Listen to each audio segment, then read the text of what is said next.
Welcome everyone to ADVMoto Pod number 9. I am your host, Carl Parker, and boy do we have a great show for you today. For many of us, music is one of the most important parts of any journey in life.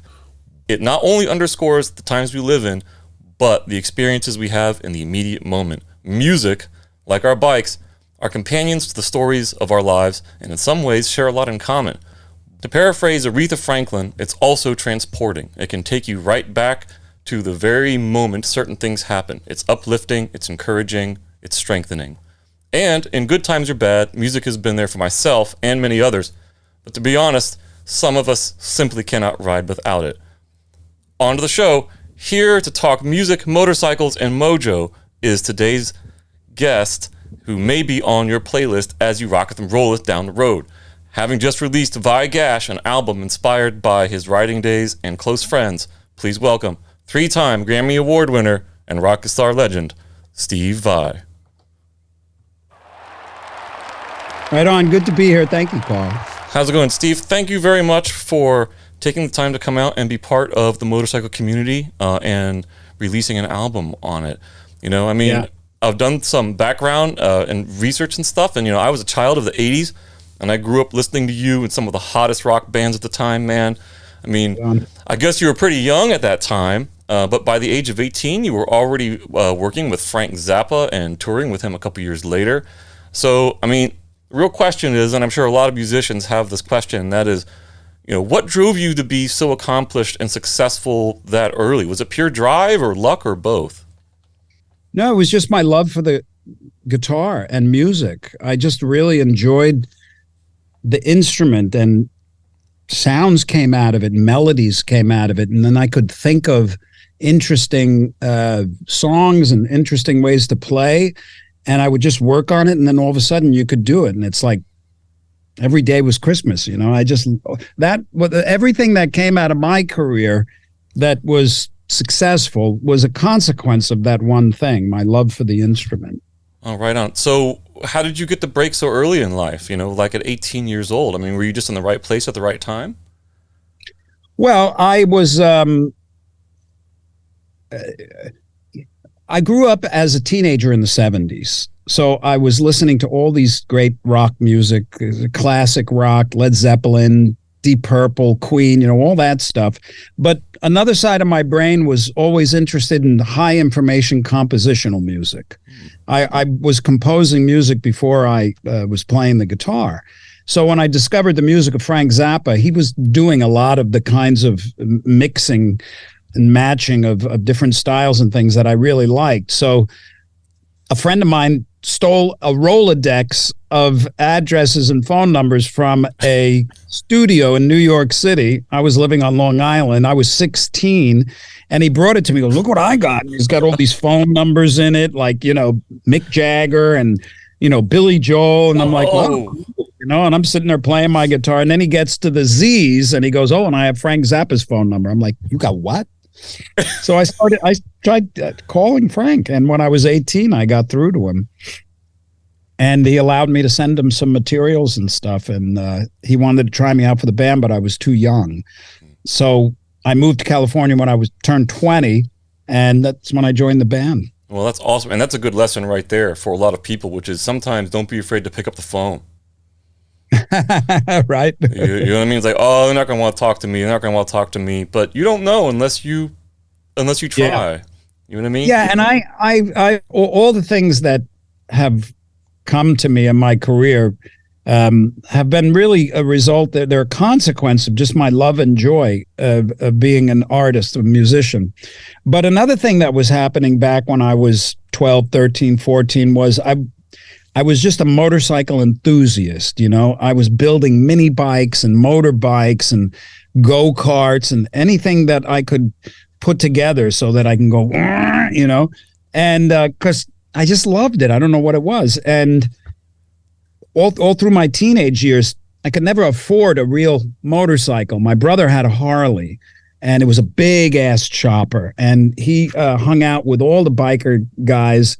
And, you know, they were older than me, but I did everything I could to hang out with them because there was just something about that biker community that I just loved. I noticed qualities in those people. First, they're tough.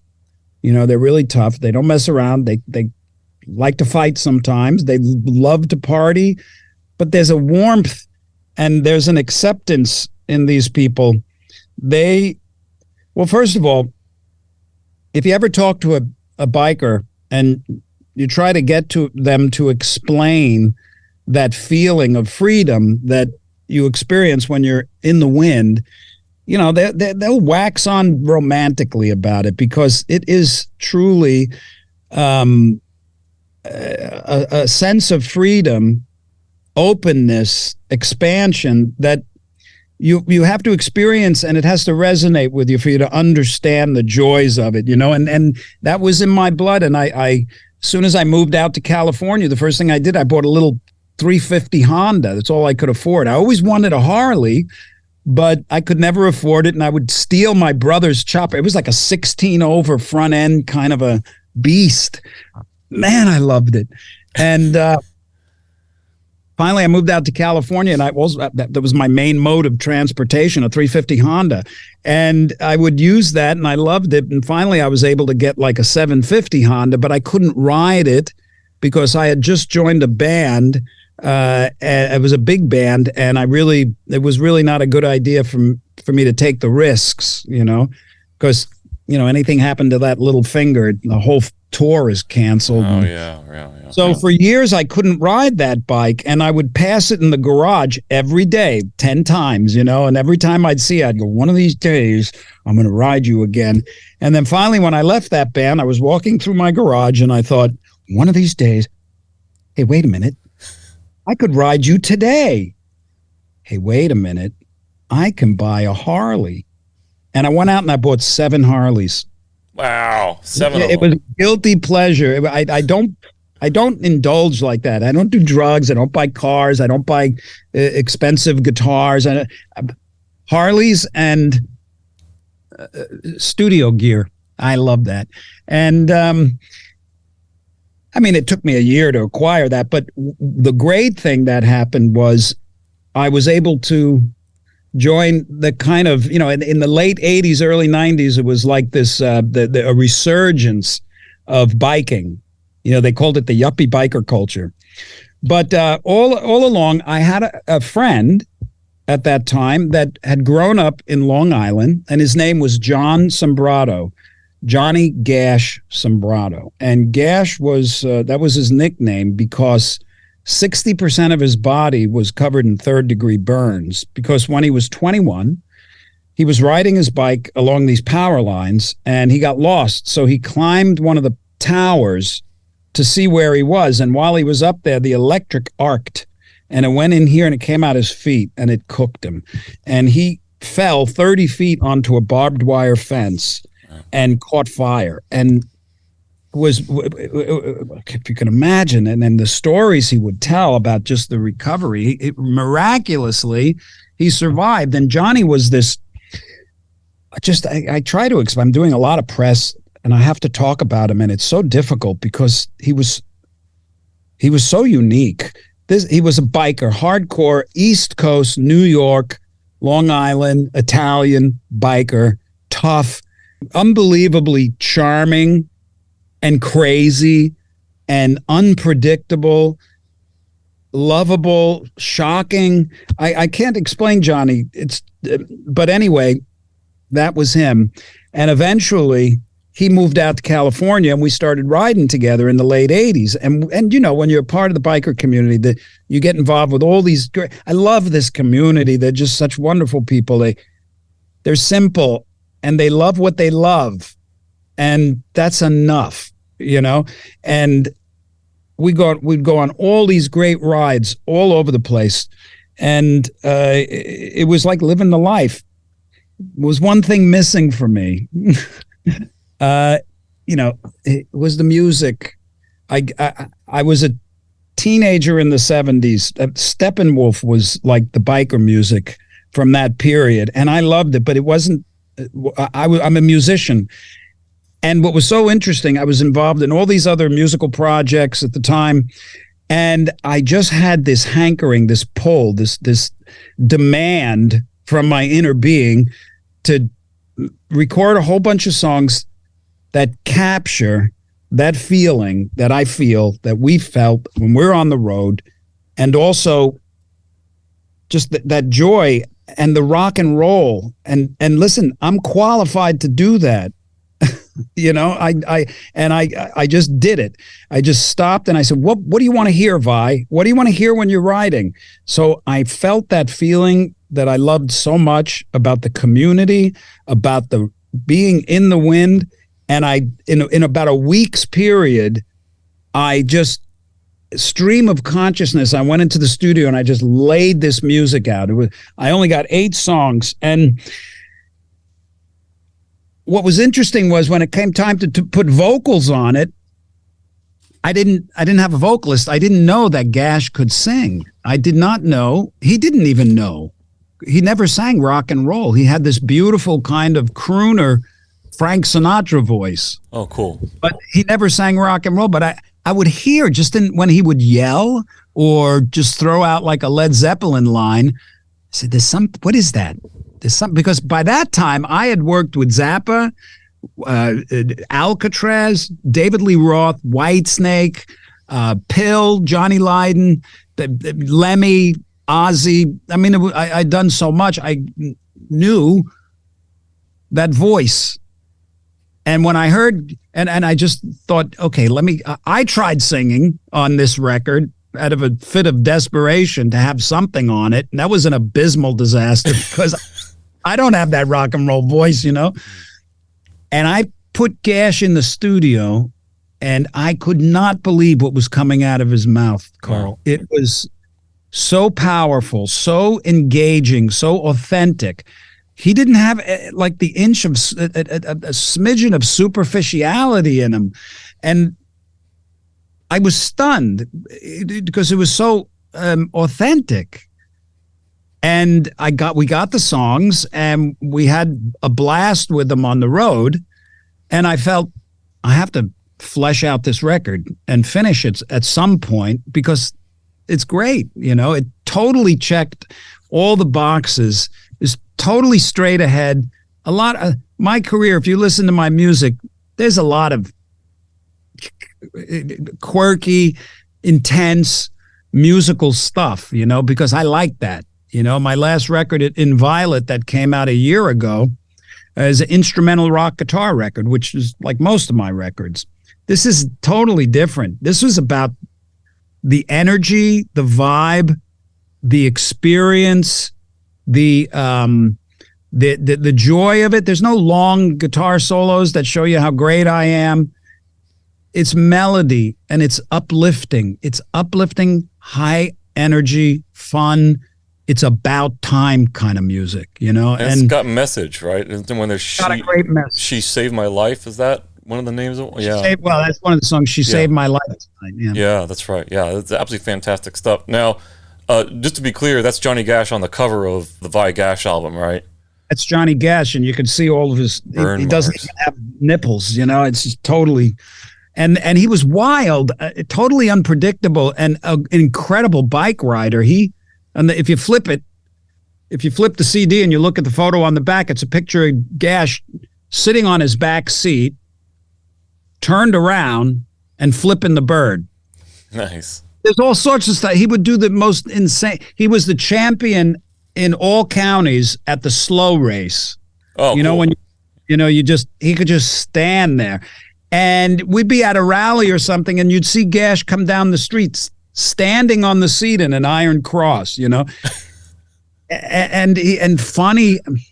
So by that point, I had worked with a lot of legitimate rock stars, lead singers that have that DNA, that can stand in front of an audience and permeate an arena with their ego. They can be completely commanding. Their confidence is overwhelming. And that's what you respond to. That's what we respond to when we see great performers. And Gash was all of that. But I only had 8 songs. One of them I had written with Nikki Sixx, a song called New Generation.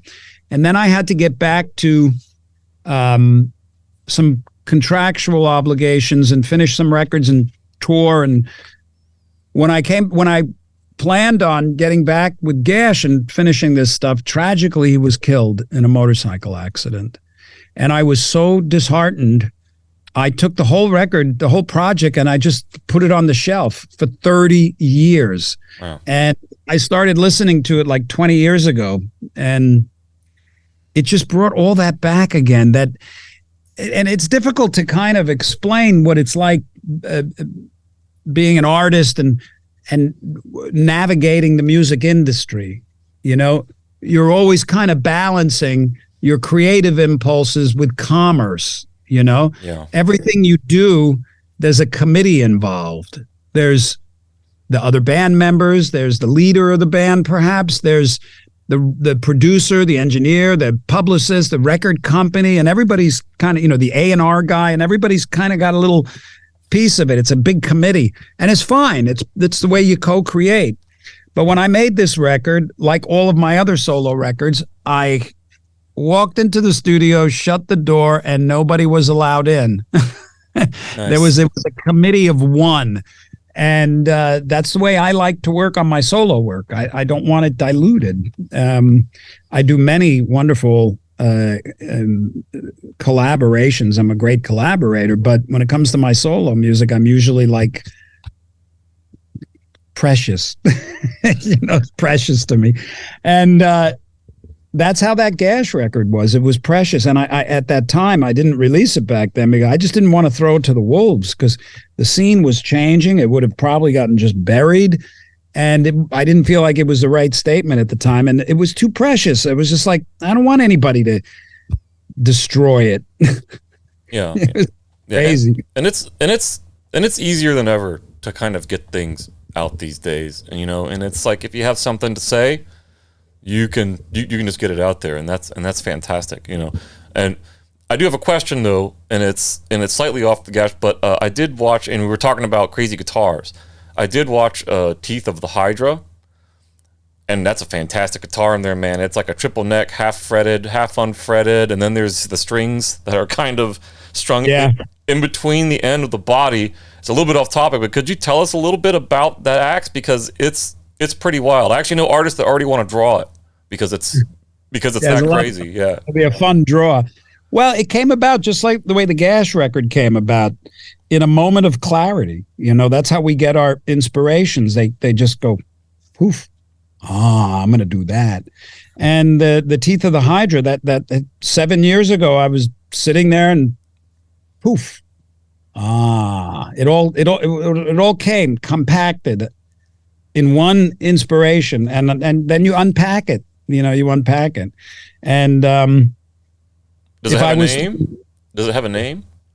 Yeah, it's called the guitar is called the Hydra. Oh, okay, it's straight called the Hydra. And the inspiration, if I was to verbalize it, it would sound like you're going to create an instrument that can carry an entire piece of music. So it needs bass, 7-string, 12-string, harp strings, a computer on it for synthesizer, sampling holds, piezo's, all the things that I knew I wanted to have in the guitar.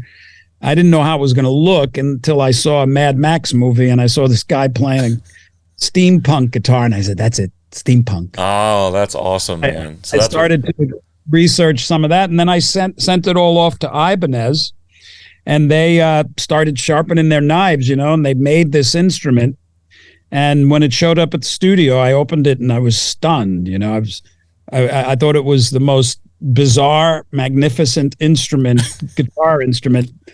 And I was also scared to death, because I knew I had to write a piece of music, and I saw myself carrying the whole piece of music seamlessly and elegantly and artistically, with my, with movement. So it was kind of like a giant Rubik's Cube, to like figure out the melody and everything. Yeah, anyway, it's a fantastic piece. And if anyone hasn't seen just that one video already, it's a great watch. I think it shows the not only the complex, but the eclectic nature of your guitar solo and your musical interest. It's absolutely fantastic, But yeah, so back to, Johnny Gash. I mean, it sounds like, you were heavily impacted or influenced by that community. And, you talked about the people and stuff, but how do you think that community and that kind of tough but loving nature, of the motorcycle community impacted your music? Well, the thing is, you gravitate towards those situations that you're looking for. And we all have different social groups that we hang out with. I have like a group of friends that are rich people. I don't, that's not what I necessarily catalog them as. I don't catalog, but I have friends that are more simple, and you got friends in the music industry. You have friends that are your band members. But the biker culture, nobody expects anything from anybody except a good time, and you're there because you love riding, and many people are proud of their bikes because their bikes become like art statements. You see this, you see the beauty, the care, the passion that people put into manipulating their bikes. It's a personal, it gives people the opportunity to make a personal artistic statement. And this is vital in your life, that you do it somewhere, because that's what you're here for.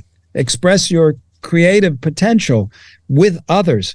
And it's not missing in the biker community, that's for sure. I had a bike that Arlen Ness worked on for me, and I just sold it. I had it for decades, and it was just crazy chopper, it had the green one. Well, it had some green in it. Green, yeah, right, okay. Yeah, it was a pan shovel, so it had a stick shift and a clutch and giant apes, and it was raked and stretched to the dickens, and it very hard to ride because I didn't want a front brake. That's how challenging I like to make it. And I was really good at it. I could ride that bike on a dime, right around a dime. But at 62, I'm ready for a simpler bike. Right on. Yeah. So what's in your garage now?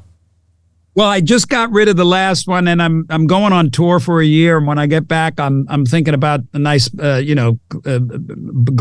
or something, dresser or something. I have to start researching what's available again, because it's been a while. Oh, right on. Well, if you ever need any ideas, of course we're big into the ADV stuff, and they're super fun, versatile bikes that you can take on and off road. We got that fantastic picture of you in the snow.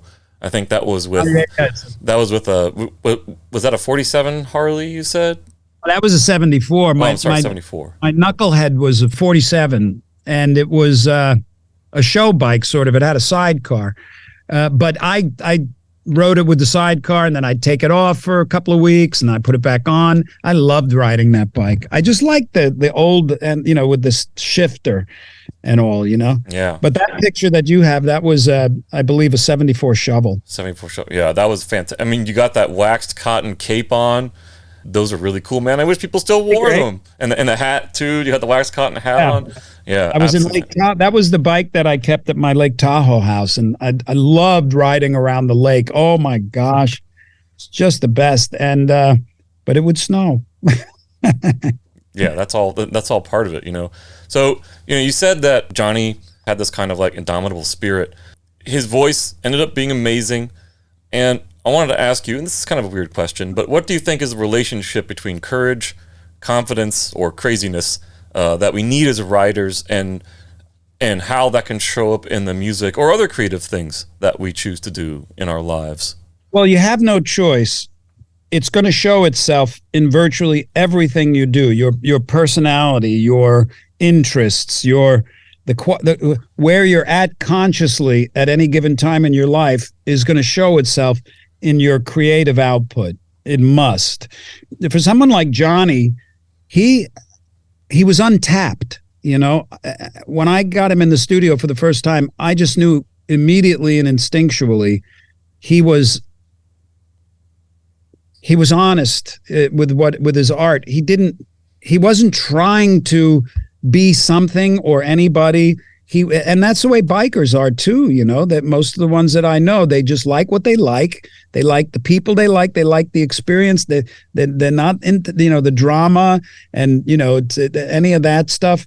They like that feeling. And with Johnny, I could absolutely make the correlation between his voice and the way that he rode his motorcycle. No doubt, man. Because he was in charge. When you watch somebody riding a bike and you think they're out of their mind, you're not them. Johnny was in control. Most of the time, I guess.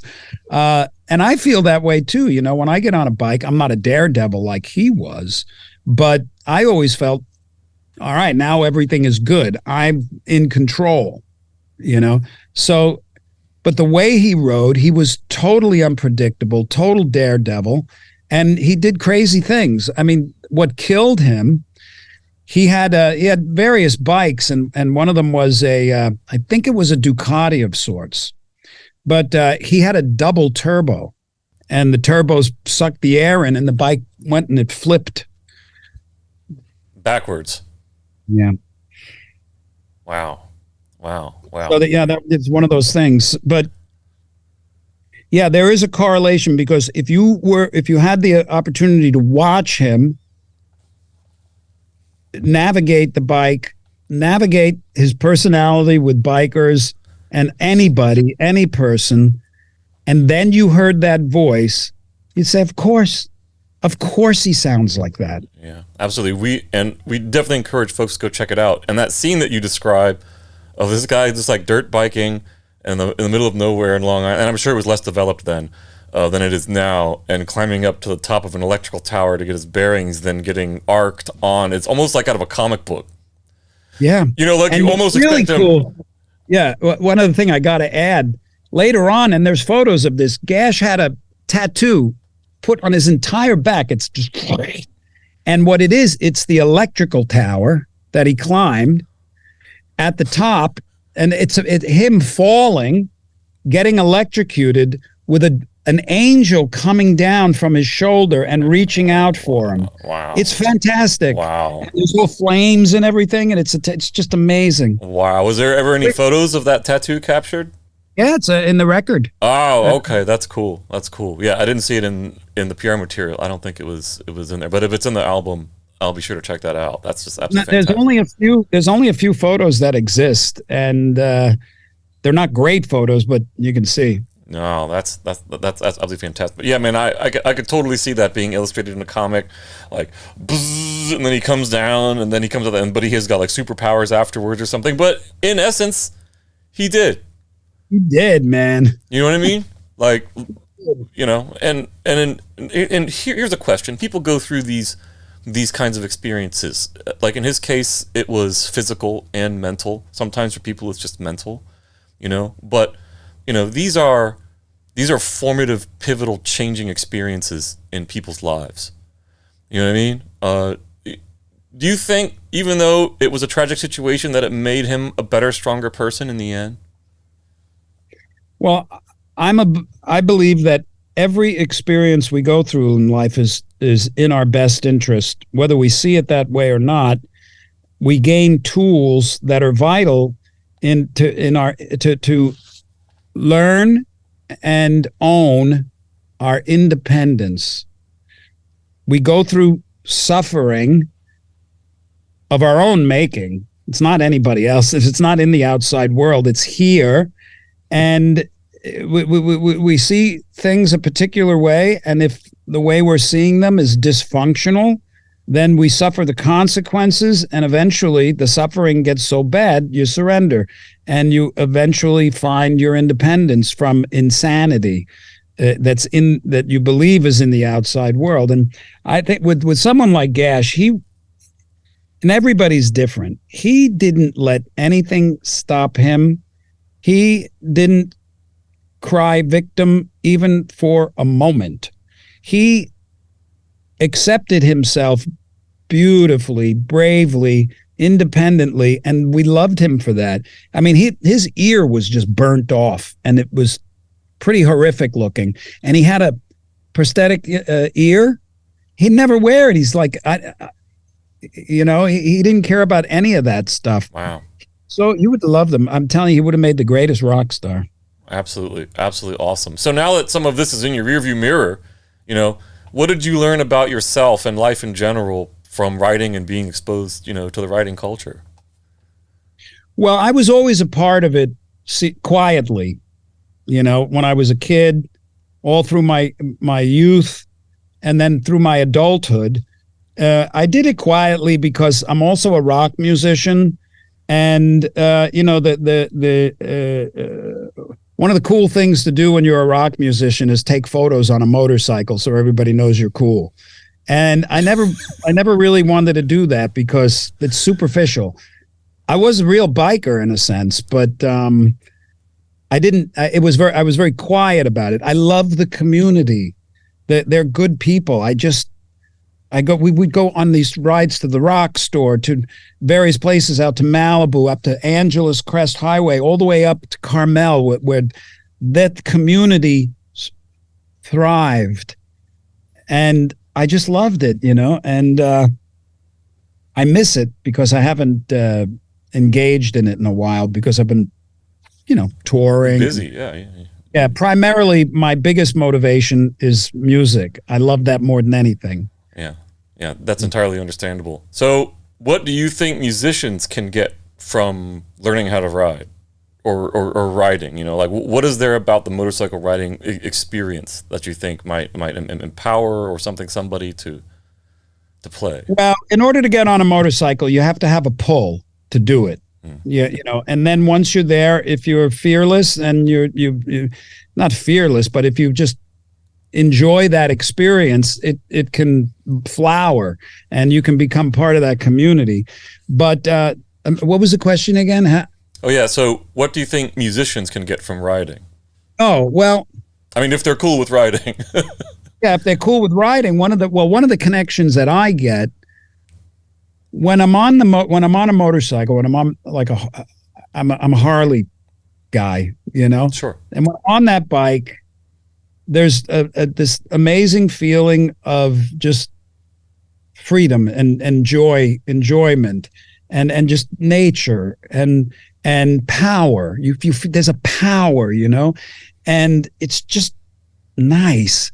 And when I'm on stage and I've got that guitar and that electric energy is coming through me, and I'm with the audience, there's a similar kind of a thing there. So perhaps, this is just a thought, if you're free on stage, you might find that coming out when you're riding. If you're not so free on stage, meaning you're caught in your head, you're afraid you're not good enough, anxious, yeah. Nervous, all this thing that blocks your joy. If you get on a motorcycle and you discover that joy, you might be able to kind of transform it onto the stage. Right on. Yeah. Well, I mean, it's all good ideas. Early in my writing career, I guess about 20 years ago, I remember I called some guy who was making some lights, and he was a veteran. I think he was in the Korean War, and we started talking about one thing, got to another, and he said if I had to go into a combat situation, and I had to choose, my squad or crew around me, he said, I think now almost all of them would be motorcyclists. And I said, well, that's interesting. Why? And he paused for a second, and he said, I think it's because they don't have the same fear of death as other people. Could be. I don't know if it's a lack of fear of death, but it's more of a confidence when you're on the road. It's a confidence that I think bikers have. I can only talk about it because I've felt it. Yeah. When I could be laying in bed at night and going, oh my God, did I really ride there? Did I do that? Did I go there? Did I carve traffic like that? Well, that's crazy. What do anything can happen. People can come, how crazy drivers are. And But then when I'm on the bike, I'm like, fuck that shit. I've got this. I'm just like, I got this. So there's a confidence, I think, that bikers feel. I don't think it's I think the lack of fear of death is at the same proportions in the biker community, perhaps, as it is in most other communities. But when you get your hands on a bike, if that kind of thing resonates with you, the confidence is there. Yeah, right on. And vice versa. What do you think riders could get from creating music or some other kind of creative endeavors? I mean, like as a writer, I mean, obviously a lot of writers listen. I listen to music in the helmet. I'm bopping around on the helmet down the road and stuff like that. But, that's listening is not necessarily the same thing as creating. I mean, if you're a bike enthusiast, there's a process you have to go through to be able to get on the road and feel that freedom. You have to learn how to ride. You got to learn how a bike works. You got to learn how to pull the clutch and do, whatever it is. There's a learning curve, and while you're going through that, there's thinking and there's okay, we're gonna let but then eventually that develops, and you're confident. You're not thinking about any of that stuff. So that's very similar to playing the guitar. There's a period that you go through where you got to hone your skills, you got to hone the vessel, you got to learn about your instrument, and you get on stage, and at first, it might be, am I in tune? Am I playing the right song? Am I doing okay? All this stuff. But then eventually you work on it, you evolve, and then you're on the stage and you're feeling as free as when you're on a bike. Right on. So it's know what you want to do, follow your passions, practice, and do it. That's it. Just do it. Follow your bliss. Right on. Right on. All right. Last question. Again, thank you very much for your time. But do you have any words of wisdom for anyone looking to get on a bike for the first time or to pick up an instrument for the first time, like to learn an instrument? Any words of wisdom? Well, if you feel a pull and you're like, I think I'd like to ride a bike, or I think I'd like to play the guitar. That's beautiful. And you want to cultivate that. You want to watch when you're feeling anything resistant, like fear, like, I want to play the guitar, but how am I going to make it in the world and become famous? And how is everybody going to know how great I am? And what if I fail and I'm not going to fit in? And where am I going to get the time? Okay, that's your enemy, and that's in your head. So you have to cultivate and hold on to the jewel of your desire to want to do it. And then it unfolds beautifully. And I think the same, and of course you got to learn certain ropes and whatever. And I think riding a motorcycle is similar. Of course, there's things that are different, but if you have a pull, enjoy that pull and learn it carefully. Learn how to be the boss when you're on there the best you can. Learn the confidence, learn the things that will give you the confidence to ride beautifully. I'm fortunate. I'm 62. I've been riding since I was 12. I've never gone down. I've never had an accident. Knock on wood. Yeah. I mean, once I stopped and dropped the on bike. A corner or something, and the bike, a couple of times I've just dropped the bike, but never, luckily, knock wood. Yeah, all good. And, you follow the rules. There's nothing wrong with that. They're helpful. And enjoy all the things that you do enjoy. And of course, I don't need to say, be fucking careful, man. Don't do stupid things. They just don't work sometimes. And you don't want to be part of that sometime that it doesn't work. And other than that, I think there's a good time to be had in both fields, but it's up to you, and it's here. Yeah. Just as a quick tag on to that, it happens, especially in the motorcycling world. Yeah. Someone on their own says, "Oh, I think I want to ride a bike," right? But then you get all these people around them, and artists, whether it's music or visual arts or whatever, they get the same thing. It's for a bike, it's like, "Oh man, it's dangerous. You're going to kill yourself. Like, are you crazy?" But it's art. It's like, or music. It's like, it's like you're wasting your time. You're never going to make anything from it, right? So you get that same kind of pushback. What do you say about that? Well, that's somebody else's fear. and you have to make a decision on whether you're going to buy into it or not. How independent are you? You know, when somebody says, you're going to ride a motorcycle, you know how dangerous that is? You can get killed. And, you know, that's their fear. Okay. Now, of course, there's risks in doing anything, you know. So you have to decide when your desires are more important than somebody else's fears. That's really well put. That's really well put. Yeah, and let me give you a clue. Let me give you a hint to a fact. This is a fact that will never change no matter what you believe. You are the boss of you. You are. Who's thinking your thoughts? You. Yeah. Can anybody else think your thoughts? Yeah. And you have to take responsibility. You are responsible for your thoughts. Yeah. The question is, what is the quality of the thoughts you're thinking, and how much do you want to change them for your own independent, fearless, enjoyable life? Yeah. And what can you be for others? Are you going to be that voice of fear for others? You should never play guitar. No, what I say in regard to that to guitar players is, forget about the future. Forget about the things that you feel you have to do, and play the guitar because you love it now. Right on. Now. Play it now and enjoy it, because that's what I did. That's all I ever did. Everything came as a consequence of that one thing. I love this, man. I just love this. And guess what? I can do it because I'm the boss of me. Yeah. The 100% relevant crossover there to writing. Yeah. Yeah. It's all very direct. Well, awesome, man. Thank you very much. It's been fantastic having you on. Let me just go ahead and close out the show. But also thanks for, the message, your new album, and wanting to be a part of the writing community. All right. Thank you, Carl. Well, I encourage everyone again to check out his new album, Gash, which we'll link in the descriptions and comments below. You can also visit vi.com to stay up to date on his European and USA tour, which is going on this year. Also follow at ADVMoto Mag for a social contest to win a signed album from Steve Vai himself in the coming weeks.